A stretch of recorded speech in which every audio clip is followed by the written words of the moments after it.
Okay, let's talk about chronic fatigue syndrome and also just about fatigue or the lack of energy. It's important to correct what's causing your fatigue and learn simple lifestyle tips and strategies and a few nutritional interventions that you can incorporate into your daily routine to enhance your energy. We can all use some extra energy. The lack of energy prevents us from engaging in our lives in the way we could if we had enough energy. And when our cells are struggling to produce energy, they do not operate well. Energy is produced in the mitochondria of the cells, and when the cells don't have enough energy, they don't work very well. And it translates into overall poor functioning of the body. The mitochondria in our cellular is our cellular energy generator in the form of ATP. But the second role of the mitochondria is cellular defense. So if we are under a lot of stress, our bodies end up at a fight or flight mode, and all of our energy gets used up into that response to fight for our survival rather than spending our energy on other bodily functions such as digestion. Correcting the flow of energy is about a wide range of interventions, but let's start with the basics with energy sources that we get from the environment that can power up our body. First thing is your diet. Food is one of the sources of energy for our mitochondria, and we know there is no such thing as perfect diet for everyone. But there are a few things you can do to hack your nutrition. The first thing is to stop eating packaged foods, convenience foods, fake foods. Instead, eat more whole organic foods. Eat fewer foods with anti-nutrients and avoid the foods that trigger your immune system. There are toxins in food, such as preservatives and pesticides, that cause cravings and diminish your performance. But what some of people might not know is that there are naturally occurring toxins in plants. The main categories of naturally occurring anti-nutrients in plants are lectins, phytates, oxalates, and mold toxins. Some people are greatly affected by eating plants with anti-nutrients, mainly because their digestive system is already in such poor shape that adding these plants to their diet can be detrimental to their health. Lectin is a type of protein that attaches itself to the sugars that line your cells and disrupt the small intestine metabolism, damaging your gut or even your joints. Whoa, that was sudden. So some people are sensitive to the lectins found in the nightshade family of plants, the tomatoes, the eggplants, peppers, and potatoes. The result is inflammation that you may experience as brain fog, sore joints, bad skin, or even migraines. Some lectins are eliminated or reduced by cooking, but some aren't. Phytates are another plant anti-nutrient found in whole grains, nuts, and seeds. They bind to the minerals and slow or prevent the mineral absorption, so you get little nutrition from the food. They are antioxidants, and they prevent the plants from being oxidized or damaged, and they make it harder for your body to digest them. So we should soak them in something acidic, like apple cider vinegar, to minimize the phytates. And then oxalates, found in raw cruciferous vegetables like kale, spinach, chard, for example. They bind to calcium in your blood. They form oxalic acid crystals and cause muscle pain. When this happens in the kidneys, it is one of the causes of kidney stones. And mold toxins, also known as mycotoxins, found in coffee, wheat, corn, and other grains, and even chocolate and wine. Corn-fed and grain-fed animals accumulate mold toxins in their fat. So that's just one of the reasons why it's much better to eat grass-fed animals, because you're not only what you eat, but what your food ate. And properly preparing these foods will minimize or eliminate these anti-nutrients. Phytic acid is neutralized in as little as 7 hours of soaking in water with small amounts of an acidic medium such as lemon juice or apple cider vinegar. Soaking also neutralizes enzyme inhibitors present in the hulls of all the seeds. And for those with gluten intolerance, soaking or fermenting gluten-based grains breaks down this difficult to digest plant protein. Studies carried out in Italy have found that people with celiac disease can consume genuine sourdough bread without digestive distress or autoimmune symptoms. A good first step, for example, is to soak your oatmeal overnight. Many older people will remember that the instructions on the oatmeal box recommended an overnight soak before cooking. Okay, then these were just a few tips about your diet. And sometimes we think we are eating the best foods ever, when in fact some of them may be doing us more harm. And this is not just for everyone, but if you're on a journey to hack your energy and optimize your health, I highly recommend you to avoid some of these foods or properly prepare them.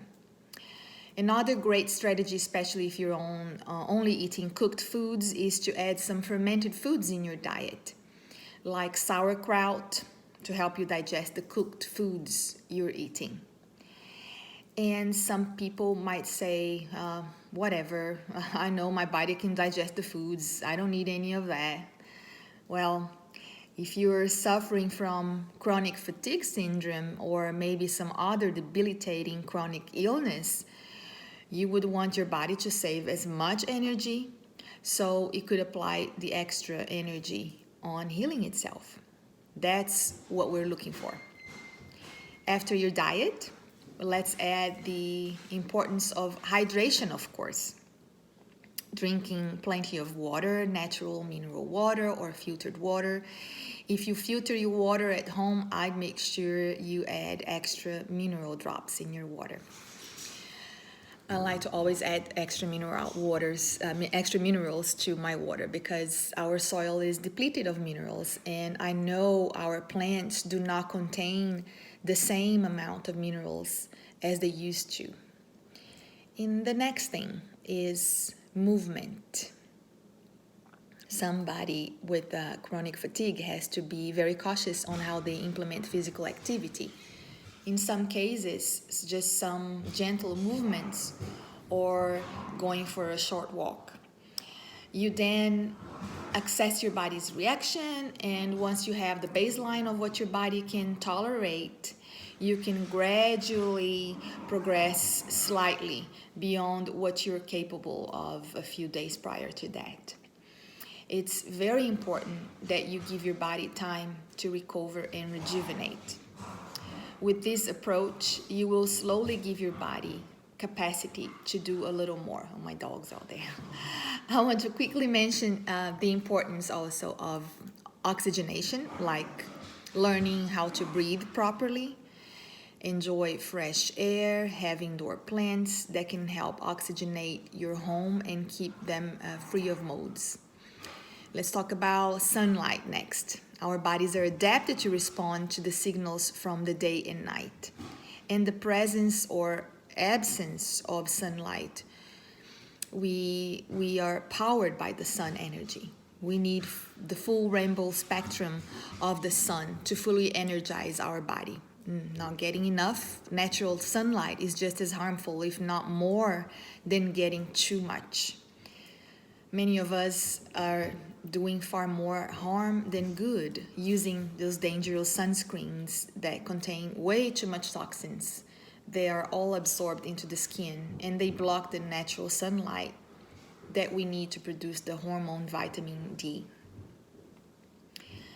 My recommendation is to get at least 20 minutes of sunlight to your eyes and exposed skin per day, as close as possible to the time you first wake up. Light is an important cue to synchronize our circadian rhythms and our internal clocks. The photoreceptors in our retina communicate with the hypothalamus in our brain, which is involved with the regulation of energy production, sleep, and multiple biological mechanisms. You also need to remember that blue light, which is the kind of light that is emitted from our computers, cell phones, televisions, and many compact bulbs in our homes, suppresses our production of melatonin up to 4 hours, and lower melatonin levels can lead to compromised sleep and recovery and elevated levels of the stress hormone cortisol.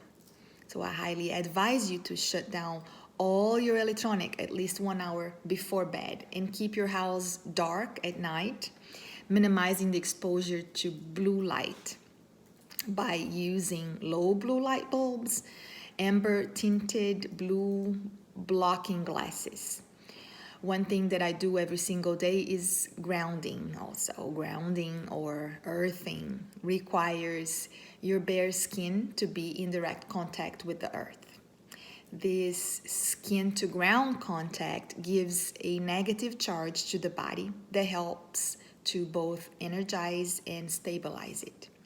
It's our natural electrical state, and many of us are far from this natural state now because we spend too much time indoors, surrounded by positively charged electromagnetic pollution from technologies like cell phone, computers, electrical wires, and power lines. And when we are outside, we are usually wearing non-conductive footwear that blocks our connection with the earth.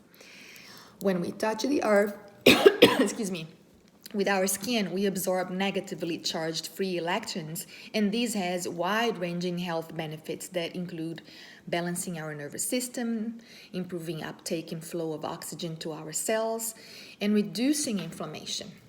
So enhancing our exposure to electrons may also have antioxidant and anti-aging effects. Now, there are many ways that you can bring grounding into your lives, like walking barefoot, gardening with our hands, swimming in the sea, sitting on a tree stump or on the ground, taking a bath with natural mineral salts also.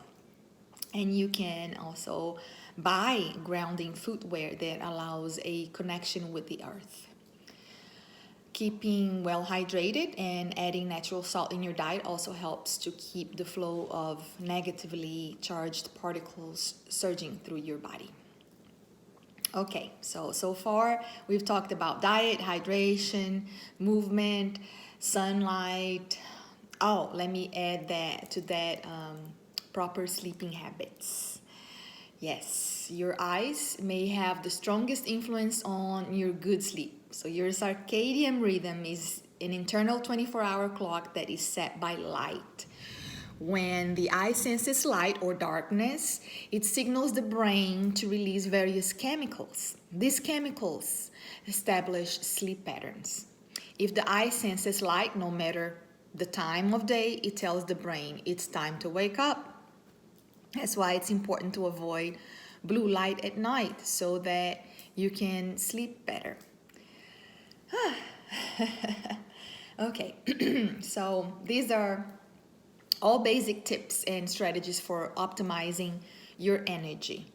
Now, for people with severe symptoms of fatigue, besides applying these basic hacks I've just mentioned, there are other important things that need to be addressed. I would definitely go to a functional medical doctor to do some tests to find possible underlying causes. It would be wise actually to test for candidiasis, parasites, bacterial and viral infections, immune system abnormalities, hormonal imbalances, heavy metal toxicity, enzyme deficiencies, allergy nutrition deficiencies, and Lyme disease. Testing would definitely help to figure out a proper treatment plan for a patient with chronic fatigue syndrome, as we can start by eliminating any viruses, infections, candidiasis, and parasites first. So an alternative medicine employs several antimicrobial herbs that can help reduce the viral and bacterial load of the body, like echinacea, grapeseed extract, tea tree oil, olive leaf extract, pau d'arco from Brazil. I always keep these in my house. There is a technique called also transfer factor, where one person's immunity can be transferred to another patient using extracts derived from the healthy person's white blood cells. The transfer factors help to educate the immune system, teaching it to recognize specific antigens and communicating the knowledge that they're present, stimulating the proper immune response. So there's a sort of information transfer in the process, which is fascinating. What else? A general nutritional support program with extra supplements to help support the immune system and the digestive system. And traditional Chinese herbs and homeopathy can also be used. The overload of toxins in the body also contributes to chronic fatigue syndrome. And we know that removing the toxins from the body is an essential phase in restoring the health and vitality of these patients. And today, we are exposed to chemicals in far greater concentration than previous generations. Over time, our immune system gets overwhelmed and out of balance, and our body's mechanisms for elimination of toxins cannot keep up.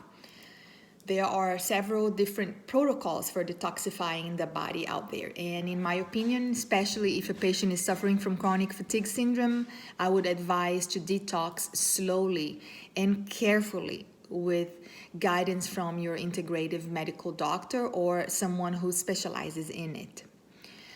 We then first start by eliminating the intake of toxins from foods and from the environment. And the next step is to unblock detoxification pathways to help these toxins to move out of your bloodstream.